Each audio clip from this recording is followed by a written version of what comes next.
It's not going to take 7 years this time. It might be more like 7 months. And the reason is twofold. Number one, we're more leveraged and the stock market is more bubbly. And so the whole thing's more vulnerable. Number two, the market has seen this movie before. Like, hey, we watched this play out. We know it doesn't work.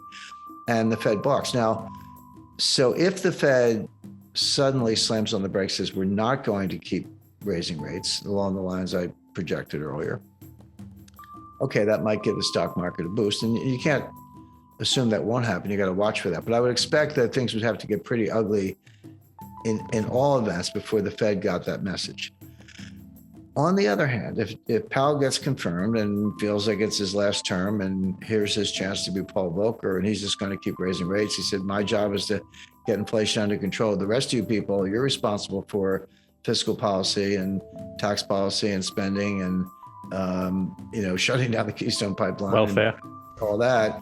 That's on you, not me. My job is to get rid of inflation. If he does that, and he might, you're looking at a recession, kind of looks like the global financial crisis, and hope it doesn't. And there's a difference between extreme recession and financial crisis. They're two different things, but they can happen at the same time as did happen in 2008. In this video, Jim Rickards talks about the challenges and potential risks faced by the Federal Reserve in managing the economy. The central theme revolves around the delicate balance that the Fed must strike between preventing a stock market crash and avoiding a severe recession. Jim raises concerns about the Fed's ability to have perfect information, citing flawed models and the possibility of being behind the curve in recognizing economic challenges. The distinction between a recession and a financial crisis is highlighted, with historical examples used to illustrate that these two phenomena can occur independently.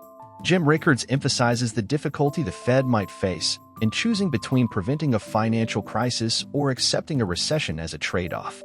The reference to Paul Volcker's actions in the 1980s adds historical context, showcasing a deliberate choice to induce a severe recession for the purpose of combating inflation.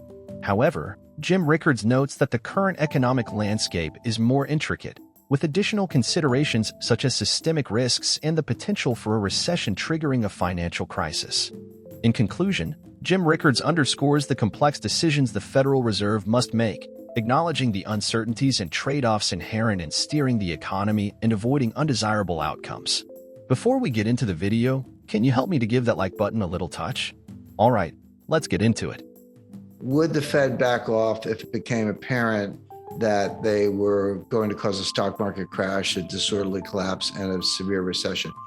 The answer is almost certainly yes, but the problem is it might happen anyway. In other words, they might have gone too far, and this almost happened in 2018, and that was my point.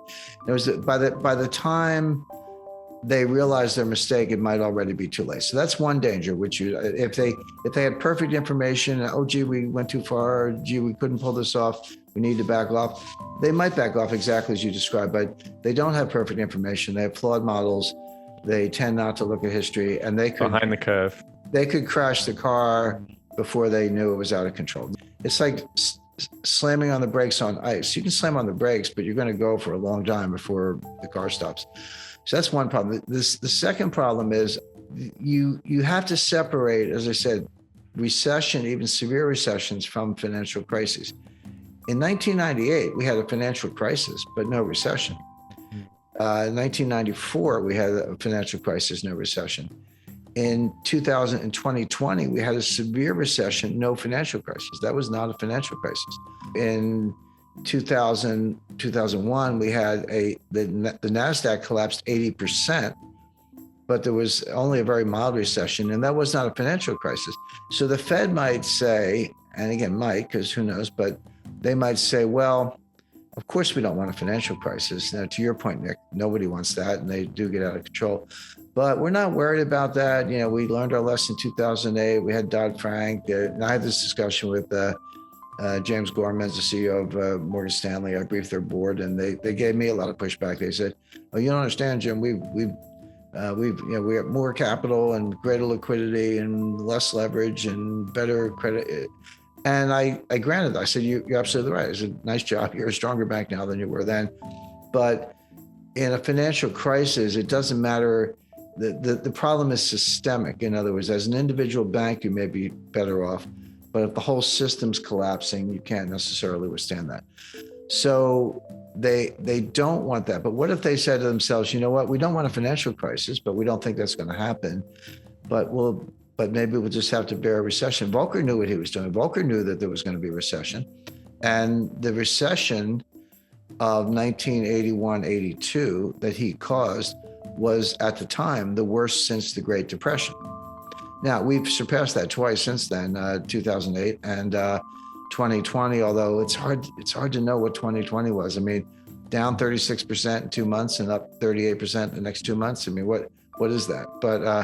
But at least in technical terms, we've had two worse recessions, 2008 and 2020 since then. But at the time, and I lived through that, I was around, that was the worst recession. But Volcker knew that would happen. He said, that's the price we have to pay to break the back of inflation. And he did. And by 1986, inflation was like 2% or 1.8%. Now, there was far less worry about financial crises at the time. Because remember, this was before the repeal of Glass-Steagall. You know, commercial banks, no one really cared about investment banks. They could fail. So what? They cared about the commercial banks, and they had a pretty good handle on that. So they weren't worried about financial crisis. But today you would be for the reasons we mentioned. So there are two possible major blunders here. But again, don't underestimate the Fed's ability to do both. One is that they could decide they don't want a recession, but not know until it was too late. They just tighten into it, don't know it until it's too late, and then the damage is done. The other one is they could sign up for a recession, say, yeah, sorry, but that's the price of getting inflation under control, and trigger a financial crisis that nobody wants but could happen anyway. So, it's kind of so and Charybdis, take your pick. Severe recession, but we know it's coming. Recession that causes a financial crisis that we didn't want, or just let the inflation rip. What's the good outcome there? What's the good one? Yeah. But I think those are the three choices. I think you're right. In the face of these complexities, our discussion leaves us with three potential scenarios: the risk of unwittingly tightening into a recession, the prospect of accepting a recession for inflation control, or the challenging choice of allowing inflation to run rampant. The Federal Reserve stands at a crossroads, and the decisions they make in the coming months may well shape the economic landscape for years to come. As we conclude our exploration, it becomes clear that the path ahead is fraught with challenges and decision-making. The balancing act between preventing a stock market crash and avoiding an unintentional recession places the Federal Reserve in a formidable position. The lessons from 2018 serve as a stark reminder that perfect information eludes them, and the consequences of their decisions may only become apparent once it's too late to correct. The historical perspective sheds light on the dual nature of economic downturns, where financial crises and recessions don't always go hand in hand. Drawing parallels to Paul Volcker's bold strategy in the 1980s, we ponder whether the Fed might consider accepting a recession as a necessary sacrifice for taming inflation.